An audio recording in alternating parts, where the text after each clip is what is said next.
हिंदुस्तान को नापा। और मैं आपको बताना चाहूँगा कि पूर्व में जब आप भारत सरकार के कैबिनेट मिनिस्टर थे तो डूंगरपुर, बांसवाड़ा, उदयपुर में भी आपका जुड़ा था। जयराम रमेश साहब हमेशा कार्यकर्ताओं से प्यार करते हैं और आप बहुत भाग्यशाली हैं कि आज उदयपुर में, कल आप जोधपुर में थे अशोक गहलोत जी के होम डिस्ट्रिक्ट में, और जोधपुर से आप आए कल रात को उदयपुर बढ़ा रहे, और आज उदयपुर में आप पत्रकार मित्रों से मुखातिब हो गए। मैं आदरणीय रमेश साहब का भी स्वागत करता हूँ, अतुल ब्याह का भी स्वागत करता हूँ, अध्यक्ष जी का भी स्वागत करता हूँ, और आप सब पत्रकार मित्रों को राजस्थान के मुख्यमंत्री अशोक गहलोत जी की तरफ से लग रही है सर आपको, गोविंद सिंह डोटासरा सर की तरफ से और पूरे कांग्रेस परिवार की ओर से आप लोगों को दीपावली की शुभकामना देता हूँ। और हमारे जो लोकप्रिय उम्मीदवार हैं गौरव वल्लभ जी, उनकी तरफ से भी मैं आपको दीपावली की शुभकामनाएं आदरणीय जयराम जी। शुक्रिया साथियों, नमस्कार। और दीपावली और खासकर धनतेरस के पावन सभी को हार्दिक शुभकामनाएं। अभी शर्मा जी ने जिक्र किया भारत जोड़ो यात्रा का। भारत जोड़ो यात्रा की शुरुआत 15 मई 2022 को उदयपुर से ही सोनिया जी का भाषण था 15 मई को, और उन्होंने घोषणा की थी उस दिन कि 4000 किलोमीटर लंबा भारत जोड़ो यात्रा कन्याकुमारी से लेकर कश्मीर तक निकाला जाएगा। और ठीक 11 महीने पहले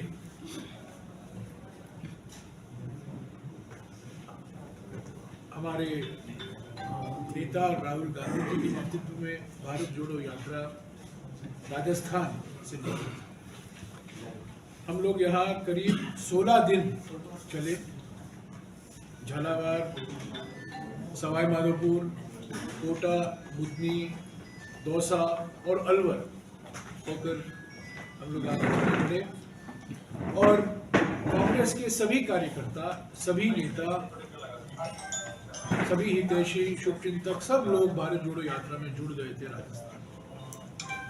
और भारत जोड़ो यात्रा के बाद हमें महसूस होने लगा कि हमारे संगठन में एक नई ऊर्जा, नई शक्ति, नई उमंग, नई एकजुटता हम देख रहे हैं। और वही भावना कर्नाटक के विधानसभा चुनाव के नतीजे में देखने को मिला। और उसी के आधार पर मैं विश्वास के साथ कह सकता हूँ कि भारत जोड़ो यात्रा के बाद जो जलवायु परिवर्तन हुआ राजस्थान की राजनीति में, हमारे देश की राजनीति में, इन विधानसभा चुनाव के नतीजे में भी वो दिखा। भारत जोड़ो यात्रा के दौरान राहुल जी ने 3 बड़े मुद्दे उठाए। एक था जो बढ़ती हुई आर्थिक विषमताएं हैं हमारे देश में, मोदी सरकार के नीतियों के कारण महंगाई, बेरोजगारी, नोटबंदी, जीएसटी, सभी जो इन्होंने जो सार्वजनिक संपत्तियां बेची जा रहे हैं।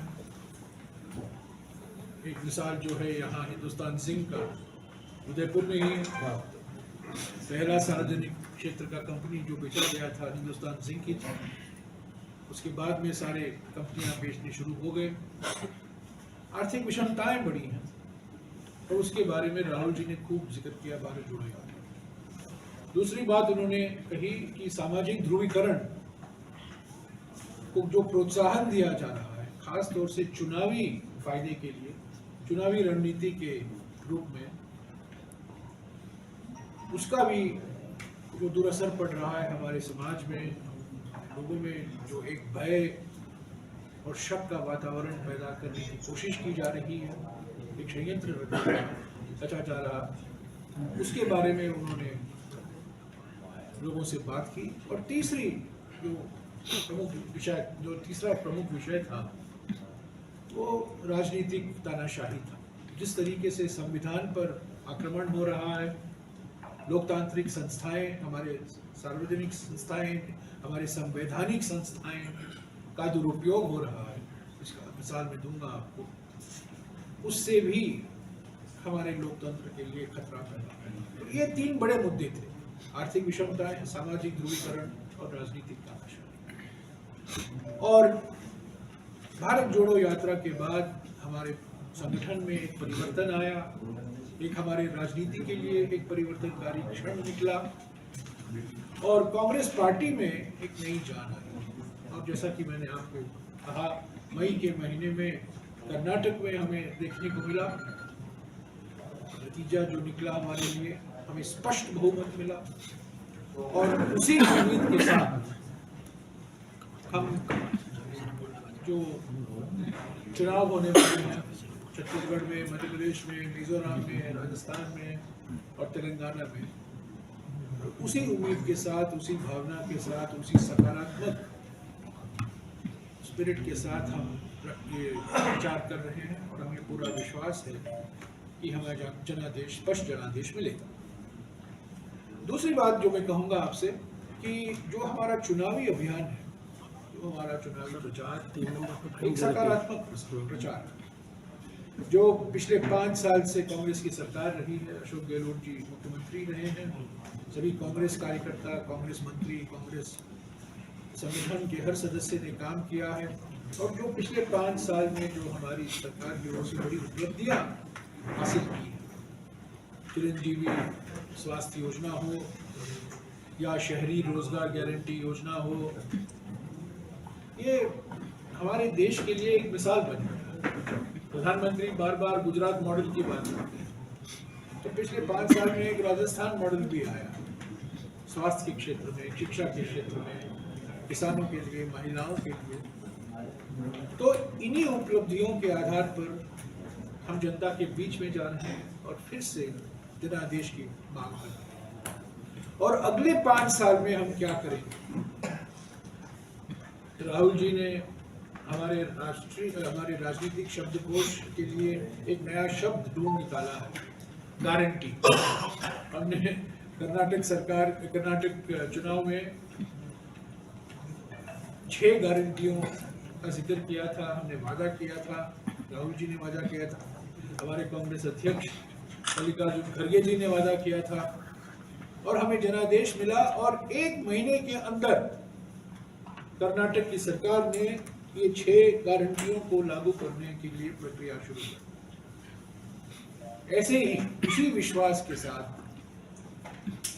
हमारे पार्टी ने, कांग्रेस पार्टी ने, हमारे नेताओं ने, कांग्रेस नेता ने, कांग्रेस अध्यक्ष ने, राहुल जी ने, प्रियंका जी ने, गहलोत साहब ने, सभी नेताओं ने 7 गारंटियों का जिक्र किया है राजस्थान की जनता के लिए। राजस्थान की महिलाओं के लिए 10,000 रुपया प्रति साल सीधे उनके खाते में मिलेगा।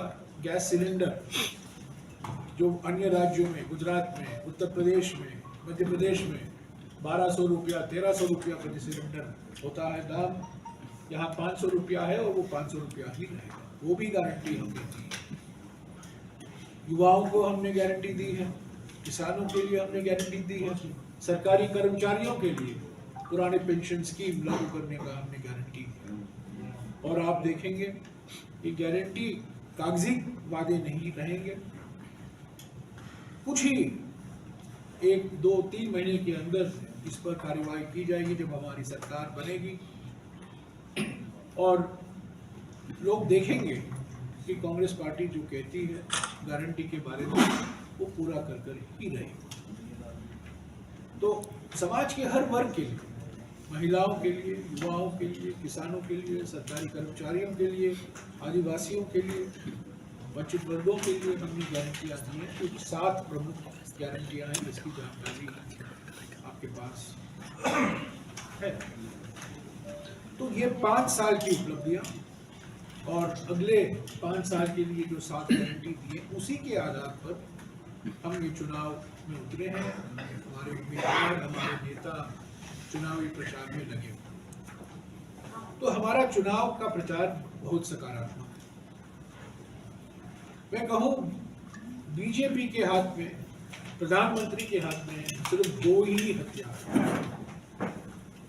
एक हाथ में है ईडी और सीबीआई, जिसका इस्तेमाल भरपूर तरीके से वो करते हैं, रोज करते हैं। छत्तीसगढ़ के मुख्यमंत्री के खिलाफ उन्होंने ईडी और सीबीआई को उतारा है। राजस्थान के मुख्यमंत्री, राजस्थान के कई मंत्रियों के खिलाफ, राजस्थान के कई नेताओं के खिलाफ भी ईडी और सीबीआई का दुरुपयोग हो रहा है। और ये ईडी और सीबीआई बीजेपी के सुपरस्टार कैंपेनर हो गए। उनके स्टार कैंपेनर तो हैं ही हैं। उनके हमारे देश के गृह मंत्री और उत्तर प्रदेश के मुख्यमंत्री, ये सब स्टार कैंपेनर हैं। पर दो सुपरस्टार कैंपेनर हैं बीजेपी के लिए, वो है ईडी और सीबीआई। तो वो एक हाथ में ये दो हथियार और दूसरे हाथ में जिसका इस्तेमाल भरपूर तरीके से प्रधानमंत्री स्वयं करते हैं, वो है ध्रुवीकरण की राजनीति। दंगे कराते हैं हरियाणा में ताकि उसका असर राजस्थान में देखने को मिले। चुनावी भाषण करते हैं। कल उदयपुर आए थे और उन्होंने बहुत सारी बातें कही। हमारे प्रधानमंत्री तो हैं, पर वो सदैव झूठ बात, वो झूठ के जगत गुरु हैं, झूठ के विश्व गुरु। उनके मुंह से सच कभी गलती से भी नहीं निकल पा सकते। और जिस तरीके से वो ध्रुवीकरण को लेकर इल्जाम लगाए हैं कांग्रेस पार्टी पर, खासतौर से हमारे राज्य सरकारों पर और खासतौर से राजस्थान की सरकार, ये बिल्कुल तथ्यों के विपरीत है। सच्चाई क्या है सब लोग जानते हैं, पर क्योंकि इनके हाथ में और कोई मुद्दा नहीं है, ये मुद्दाहीन बीजेपी है, इसीलिए एक तरफ ईडी और सीबीआई और दूसरी तरफ ध्रुवीकरण की राजनीति।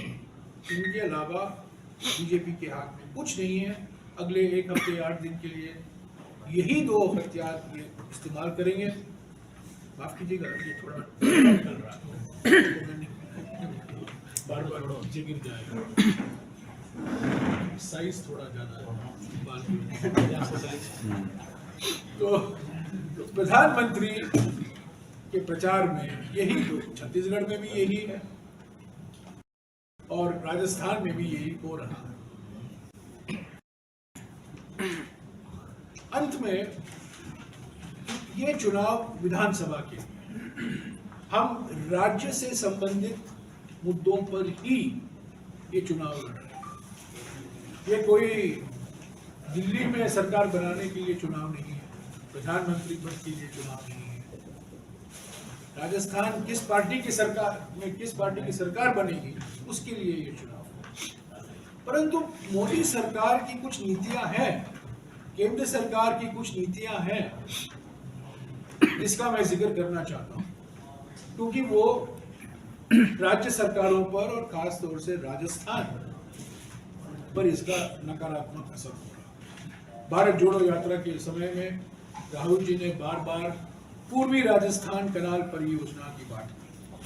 14,000 करोड़ रुपये वाला जो पूर्वी ईस्टर्न राजस्थान कैनाल प्रोजेक्ट है, तो पूरी राजस्थान के लिए फायदेमंद होगा।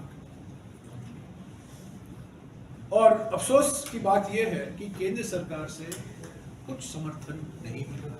हालांकि जल संसाधन मंत्री राजस्थान के ही हैं और उन्होंने कोई सहयोग नहीं किया, पर उसके बावजूद हमारी सरकार उठा रही है और अगले 5 साल में जो पूर्वी राजस्थान के लिए जो कनाल प्रोजेक्ट है, सिंचाई के लिए, पीने के पानी के लिए, इसको हम पूरा कर ही रखेंगे। ये एक मिसाल है किस तरीके से मोदी सरकार भेदभाव कर रही है उन सरकारों के खिलाफ जो बीजेपी शासित राज्य नहीं। दूसरी बात, मैंने कहा निजीकरण जो हो रहा है भयंकर तरीके से, एयरपोर्ट पे जा रहा है, हमारे हवाई अड्डे बेचे जा रहे हैं, हमारे बंदरगाह बेचे जा रहे हैं, इस्पात के कारखाने बेचे जा रहे हैं, सार्वजनिक कंपनियां बेचे जा रहे हैं और एक दो मित्रों को ही फायदा मिल रहा है। इससे क्या होता है, बेरोजगारी बढ़ती है, खास तौर से दलित, आदिवासी, ओबीसी वर्गों के लिए जो आरक्षित होता है रोजगार, वो रोजगार के मौके घटते जाते हैं। तो भयंकर तरीके से जो निजीकरण कर रहे हैं, सार्वजनिक संपत्तियां जो बिल्कुल पहले 70 सालों से बनाए गए थे, उसको 1 दिन में 2 दिन में बेचा जा रहा है और खास तौर से विशेष मित्रों के पक्ष में बेचा जा रहा है। तीसरी बात जो मैं कहूंगा, जिस तरीके से महंगाई बढ़ रही है, जनता की चिंता, मन की बात तो प्रधानमंत्री कर रहे हैं, जनता की चिंता पर कोई बात नहीं करते। जनता की चिंता महंगाई है, जनता की चिंता बढ़ती हुई बेरोजगारी है, पर उसके बारे में मोदी सरकार की ओर से कोई टिप्पणियां नहीं आती। वाह वाह करके अपने आप को शाबाशी देते हैं कि जीडीपी का दर बढ़ रहा है, पर जीडीपी का दर बढ़ रहा है पर बेरोजगारी बढ़ रही है, महंगाई बढ़ रही है, उसका क्या जवाब है? उसके बारे में तो कुछ बोलते नहीं। अभी अभी प्रधानमंत्री गरीब कल्याण योजना ये 5 साल तक और लागू होगा, उसकी घोषणा की। ये क्या दर्शाता है? ये दर्शाता है कि आर्थिक पीड़ा आज भी बरकरार है, तेजी से लोग पीड़ित, महंगाई से पीड़ित, और इसीलिए प्रधानमंत्री को मजबूर होना पड़ा कि उन्होंने प्रधानमंत्री गरीब कल्याण योजना को इन्होंने घोषणा की और 5 साल हम इसको लागू करेंगे। और ये प्रधानमंत्री गरीब कल्याण योजना है क्या? 2013 के सितंबर में पार्लियामेंट में राष्ट्रीय खाद्य सुरक्षा कानून पारित हुआ, जिसके तहत 80 करोड़ भारतवासियों को फायदा पहुंचता था। ये 2013 में ये कानून पारित हुआ, अधिनियम पारित हुआ, और इसका विरोध एकमात्र मुख्यमंत्री ने किया। 2 साल तक इसका इन्होंने विरोध किया, गुजरात के मुख्यमंत्री ने खत लिखा मनमोहन सिंह जी को कि ये राष्ट्रीय सुरक्षा खाद्य कानून नहीं होना चाहिए। प्रधानमंत्री बने, कोविड का वक्त आया, तब उन्होंने देखा कि ये खाद्य सुरक्षा कानून के अलावा और कुछ विकल्प नहीं है सरकार के सामने। उसको एक नया पेंट दिया, नया ब्रांड बनाया, नया नाम दिया, प्रधानमंत्री गरीब कल्याण योजना। यह है हकीकत प्रधानमंत्री की नीतियों के बारे में। महात्मा गांधी नरेगा जो राजस्थान के लिए बहुत फायदेमंद है, उसकी कड़ी आलोचना की, पर पिछले 2 साल से वो पहचान गए हैं कि खास तौर से ग्रामीण इलाकों में जहां बेरोजगारी बढ़ रही है भारी मात्रा में, करोड़ों गरीब परिवारों के लिए महात्मा गांधी रोजगार गारंटी कानून के अलावा और कोई रास्ता नहीं है रोजगार। तो मोदी सरकार की नीतियों के बारे में जब लोकसभा के चुनाव होंगे उस पर खूब बातचीत होगी, पर मैं कहना चाहता हूं कि विधानसभा के चुनाव में भी ये एक मुद्दा है, क्योंकि मोदी सरकार ने राजस्थान सरकार के खिलाफ भेदभाव किया। राजस्थान में जो महंगाई और बेरोजगारी बढ़ी है वो मोदी सरकार की नीतियों के कारण और राज्य सरकार ने तो खूब प्रयास की है इसको काबू लाने में। एक गैस सिलेंडर को 500 रुपया कराने का वही एक राज्य सरकार के हाथ में एक रास्ता था, उन्होंने वो अपनाया। पर नीतियां जो केंद्र सरकार अपनाती है, निजीकरण और जो आर्थिक नीतियां अपनाती है, और सबसे बड़ी बात जो हमेशा प्रधानमंत्री, गृह मंत्री, उत्तर प्रदेश के मुख्यमंत्री जिस भाषा का इस्तेमाल करते हैं, जिस तरीके से वो ध्रुवीकरण का एक माहौल पैदा करते हैं, और खास तौर से चुनाव के वक्त में वो हमारे देश के लिए, हमारे समाज के लिए जरूर फायदेमंद नहीं होगा। लक्ष्मण हेलो करो। तो साथियों, हमारे बहुत जाने माने हमारे देश के अर्थशास्त्री, हमारे पार्टी के प्रवक्ता प्रोफेसर, उनको मैं हमेशा प्रोफेसर करके ही बुलाता हूँ कि बहुत पढ़े लिखे हैं, और जिस भाषा में वो समझाते हैं लोगों को आर्थिक विषयों में जो बातचीत करते हैं, बहुत कम लोगों में वो क्षमता है। और प्रोफेसर गौरव वल्लभ ऐसे हमारे देश में एक व्यक्ति हैं, और हमें बहुत खुशी है कि वह उदयपुर में हमारे उम्मीदवार हैं। और मैं चाहता था कि मुझे एक मौका मिले उदयपुर आने का, और ये मौका मिला है। खुशी है कि गौरव वल्लभ जी कांग्रेस पार्टी का झंडा है वो यहाँ ऊंचा ऊपर रखकर अपना चुनाव प्रचार कर रहे हैं। उनके साथ तो आपकी बातचीत होती रहती है, पर मैं यही कहना चाहता हूँ कि हमें पूरा विश्वास है कि 3 दिसंबर फिर से राजस्थान में कांग्रेस पार्टी को स्पष्ट बहुमत मिलेगा। जनादेश कांग्रेस पार्टी को ही मिलेगा, क्योंकि बीजेपी मुद्दाहीन है। और जितना भी प्रचार प्रधानमंत्री करें, जितना भी प्रचार गृहमंत्री करें, कितना भी प्रचार उत्तर प्रदेश के मुख्यमंत्री करें, बीजेपी को जिता नहीं सकता, क्योंकि लोग पीड़ित हैं, लोग परेशान हैं ध्रुवीकरण की राजनीति से, ऐसी राजनीति से जो महंगाई और बेरोजगारी बढ़ाती है। शुक्रिया। अगर आपके कुछ सवाल हैं, कल प्रधानमंत्री उदयपुर में थे, उन्होंने राजस्थान सरकार को टारगेट पे लिया और कहा कि सरकार ने सिर्फ मछलियां पकड़ी है, बीजेपी सरकार आएगी तो मगरमच्छ पकड़े जाएंगे। कौन से मगरमच्छ छोड़ दिया? ये मगरमच्छ कौन है? किस पार्टी का मगरमच्छ है? ये प्रधानमंत्री ने देखा होगा, उनको सभी जानकारी है। ये फोटो आप लोगों ने भी देखा है। ये कौन है? इसको किसने पकड़ी थी? 4 दिन के अंदर इसको गिरफ्तार किया गया। 4 घंटे के अंदर, सॉरी 4 घंटे के अंदर गिरफ्तार किया गया। और ये किस पार्टी का कार्यकर्ता है? कमल के फूल की पार्टी का। पूरी तैयारी कराया पूरा। तो इन्हीं के कार्यकर्ता, और ये लगाते हैं इल्जाम राज्य सरकार, क्योंकि ये प्रधानमंत्री कल ही आए और कल ही ये इल्जाम फिर से दोहराए, इसीलिए ये फोटो तैयार था मेरे पास। ऐसा नहीं है कि मैं आया हूँ जान, अगर प्रधानमंत्री नहीं इसका जिक्र करते मैं जिक्र नहीं करता, पर क्योंकि प्रधानमंत्री ने कहा है, और प्रधानमंत्री ने और कई बातें की हैं कि यात्रा निकालने के पर हमने प्रतिबंध लगाई। अरे आप चैनल देखिए, जो चैनल हमारे पक्ष में नहीं है उन्होंने खबर छापा है कि यात्राएं निकाली गई हैं और हेलीकॉप्टर से फूल बरसाए गए हैं। प्रधानमंत्री, मैंने कहा है चुनाव के वक्त में, खास तौर से चुनाव के वक्त में प्रधानमंत्री कभी सच नहीं बोलते। वो बार बार, उनकी एक ही मंशा है, बार बार झूठ दोहराते जाओ ताकि लोग 10 दिन के बाद, 15 दिन के बाद उस झूठ को सच मानने लगे। ये उनकी बहुत पुराना तरीका है। गुजरात के मुख्यमंत्री से के समय से ये तरीका है, वो बार बार एक ही झूठ को दोहराते जाते हैं और लोग समझते हैं कि इसमें कुछ सच्चाई होगी क्योंकि प्रधानमंत्री बोल रहे हैं। पर मैं पूरी जिम्मेदारी के साथ कहता हूँ, हमारे प्रधानमंत्री गलती से भी सच नहीं बोल सकते। पार्लियामेंट के अंदर झूठ बोलते हैं और पार्लियामेंट के बाहर झूठ बोलते हैं।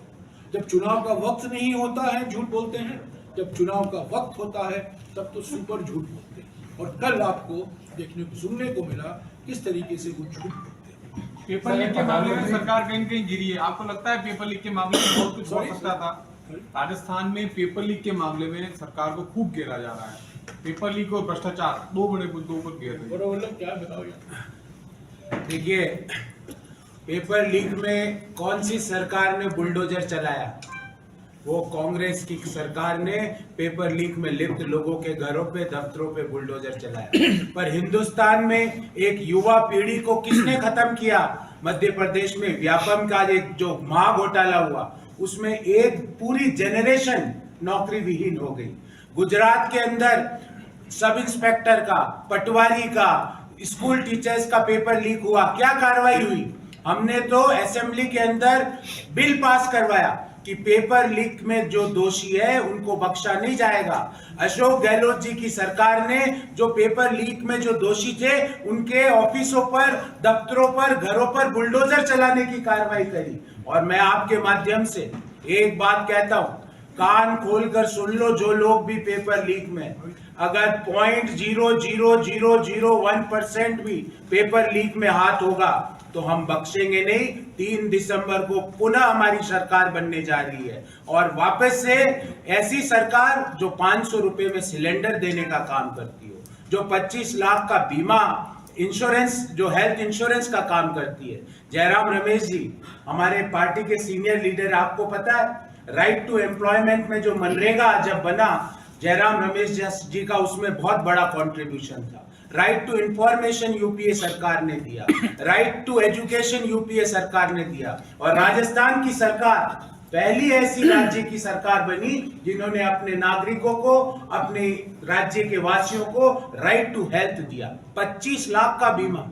बड़े बड़ी कंपनियों में जो लोग काम करते हैं उनके एम्प्लॉयर उनके ऊपर 25 लाख का नहीं लेते, पर राजस्थान की कांग्रेस सरकार ने अपने नागरिकों पर, अपने वासियों पर, राजस्थान वासियों के ऊपर 25 लाख का फ्री हेल्थ किया। और रही बात पेपर लीक की, आपने इंपॉर्टेंट क्वेश्चन पूछा, हम तो जवाब दे रहे हैं कि उनको बख्शा नहीं जाएगा, और ऑलरेडी हमने कार्रवाई कर दी है, बुलडोजर चला दिए उनके।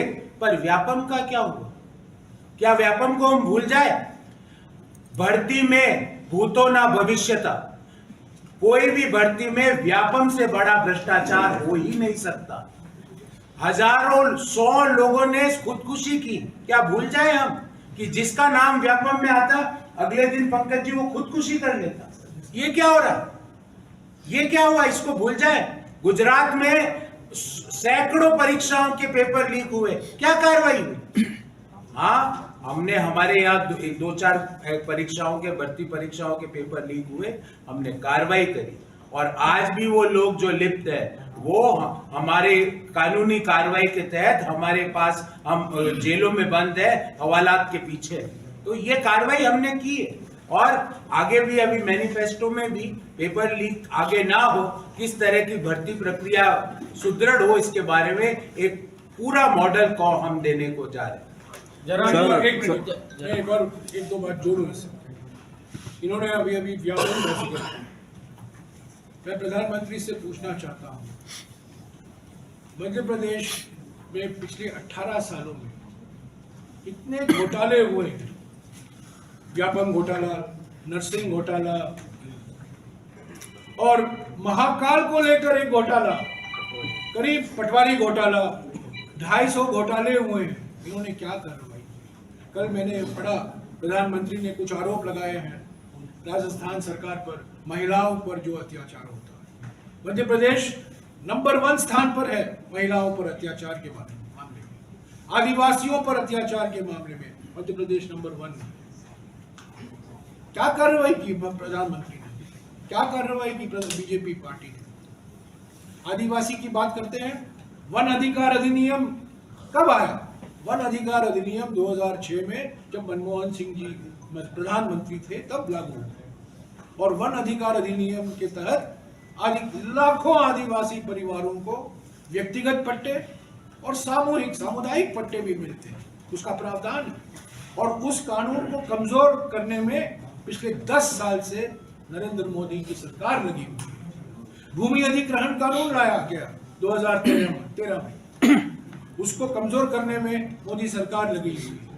खाद्य सुरक्षा कानून का जिक्र मैंने किया है।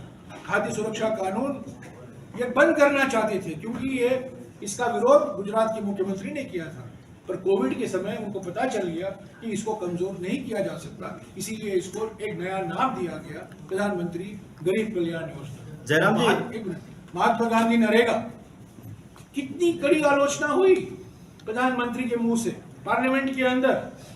फिर से कोविड के समय इनको पता चल गया कि महात्मा गांधी नरेगा के अलावा और कोई इनके पास कोई विकल्प नहीं है ग्रामीण इलाकों में रोजगार देने के लिए करोड़ों परिवारों को। तो ये इल्जाम तो लगते हैं, प्रधानमंत्री आते हैं, बोलते हैं और चले जाते हैं, खबर छप जाती है, पर इसका खंडन करना हमारा फर्ज बनता है, हमारा कर्तव्य बनता है। और मैं पूरी जिम्मेदारी के साथ कहता हूं कि कल जो प्रधानमंत्री ने फिर से दोहराया है, जो इल्जाम लगाए हैं राजस्थान की सरकार पर, कांग्रेस पार्टी पर, हमारे नेतृत्व पर, ये बिल्कुल बेबुनियाद है, बिल्कुल गलत है और ये बिल्कुल झूठ है। कर्नाटक की आपने बात करी, कर्नाटक की आपने बात करी है, तो कर्नाटक की आपने बात करी है। अभी इंडिया का गठन हुआ INDA, इसमें आप सभी हैं। नीतीश कुमार जी ने उस बिहार विधानसभा में लेकर एक बयान दिया जिसको देश भर को लेकर देश भर की महिलाएं आक्रोशित हैं। नीतीश आप कुमार उसको जी ने जो कहा है और वो खुद पहचान गए हैं वो गलत था, उन्होंने माफी मांगी है, ठीक है। तो उस पर मैं और कुछ नहीं कहूँगा। पर इंडिया गठबंधन में कई पार्टियां हैं, 28 पार्टियां हैं, अलग अलग विचार के पार्टियां हैं।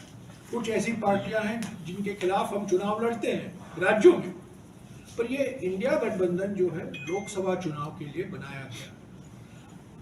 अलग अलग विचार हैं, लोग बोलते हैं, किसी का आवाज कोई दबाने की कोशिश नहीं की जाती है। हम बीजेपी पार्टी नहीं है, one party one voice, one party one leader तो है नहीं। तो इंडिया कांग्रेस पार्टी के अंदर भी लोग अलग अलग आवाज में बोलते हैं, तो किसी आवाज को दबाने की प्रयास की नहीं जाती। तो इंडिया गठबंधन मजबूत है।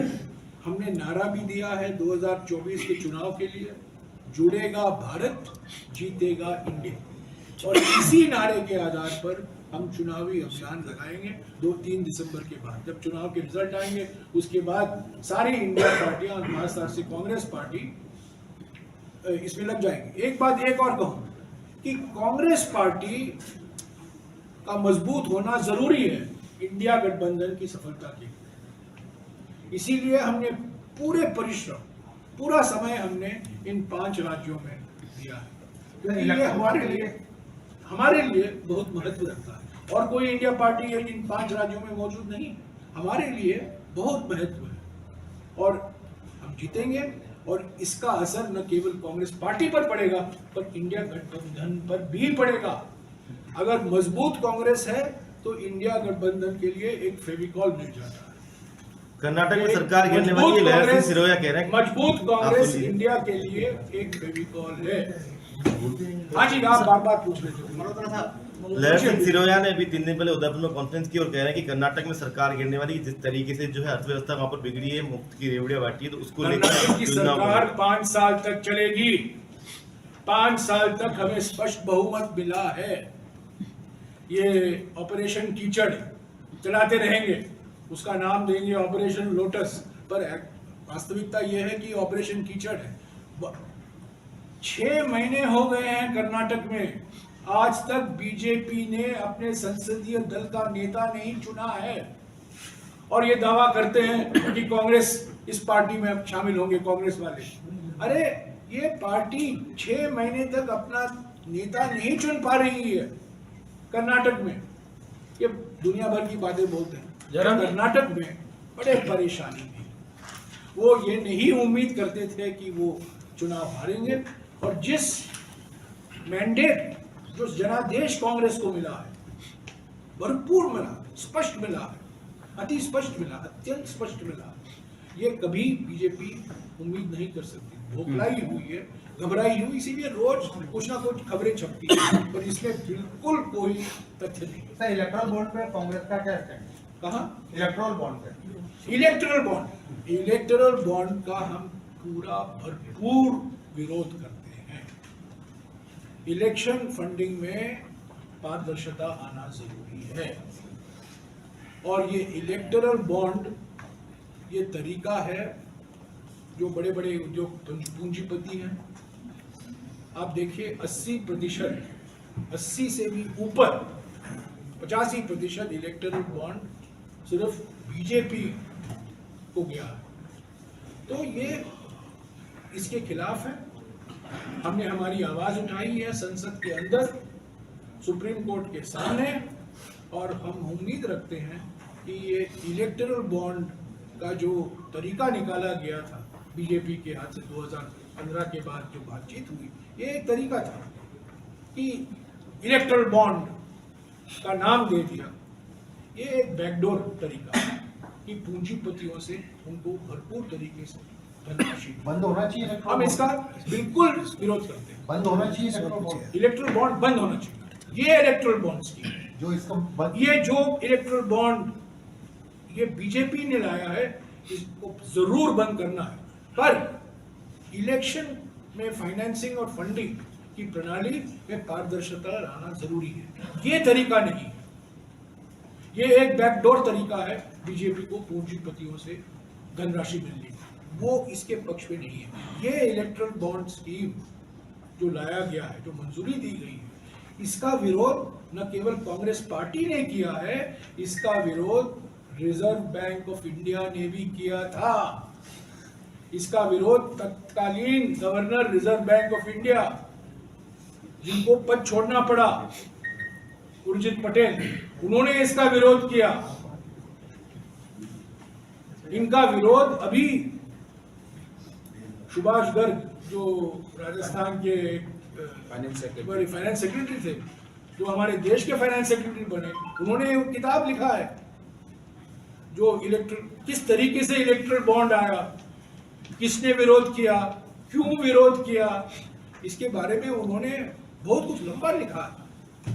तो इलेक्ट्रल बॉन्ड जो सवाल आपने पूछा, मैं स्पष्ट कर देना चाहता हूं कि बीजेपी के इलेक्ट्रल बॉन्ड स्कीम का हम भरपूर विरोध करते हैं।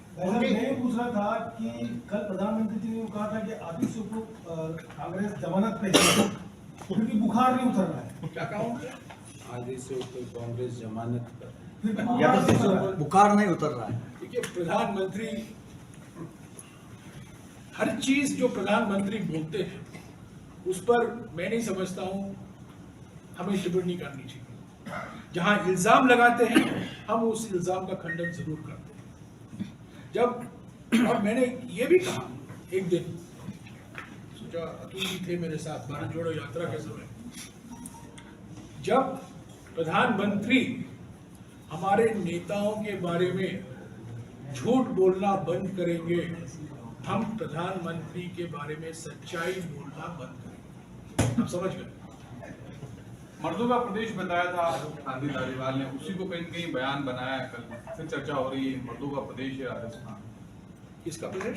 मर्दों मर्द शांति धारीवाल जी बोले थे एक बार, दुष्कर्म कल मोदी जी ने फिर बोला है।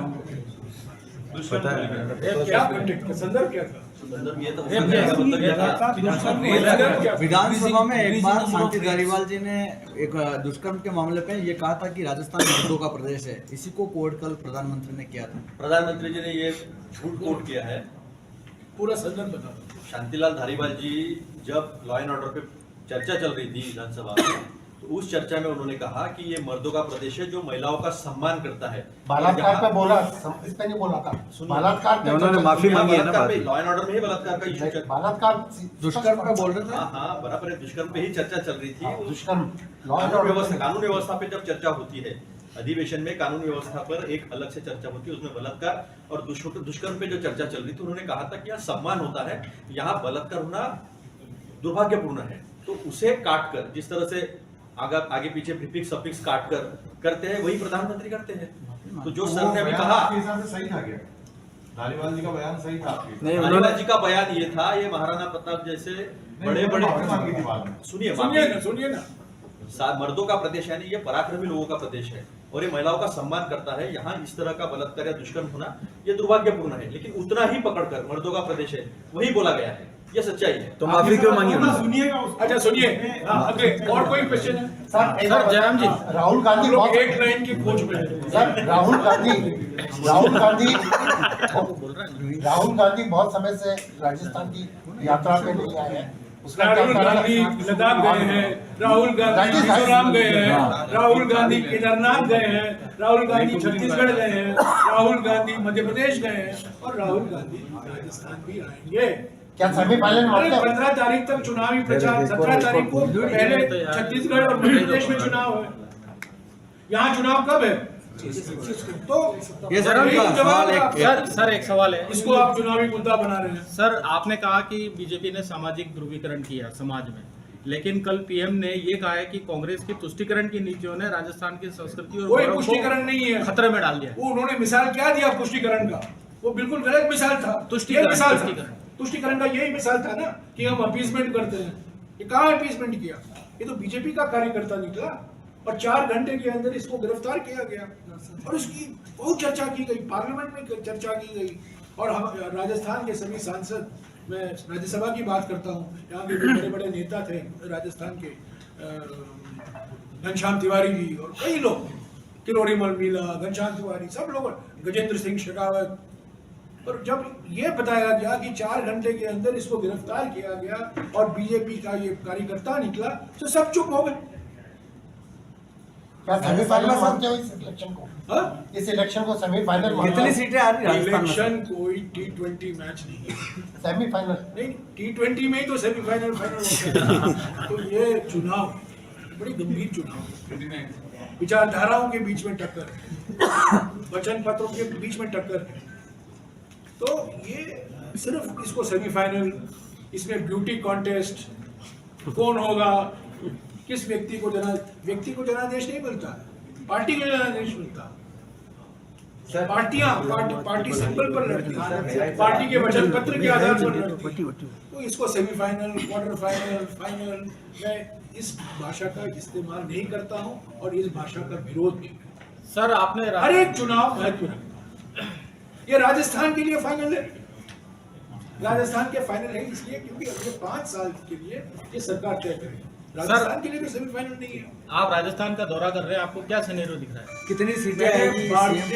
मैं कोई ज्योतिषी नहीं हूँ कोई कि मैं कहूँ कि 120 आएंगे, 110 आएगा, 130 आएगा। मैं आंकड़े की खेल में नहीं पढ़ूंगा, पर मैं ये जरूर कहूंगा कि 16 दिन के भारत जोड़ो यात्रा के बाद में मेरे मन में पूरा विश्वास हो गया था कि नाराजगी नहीं है हमारी सरकार के खिलाफ।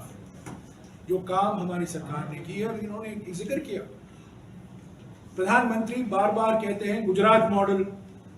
ये चिरंजीवी तो हमारे देश के लिए एक मॉडल है, राजस्थान मॉडल है स्वास्थ्य के क्षेत्र में।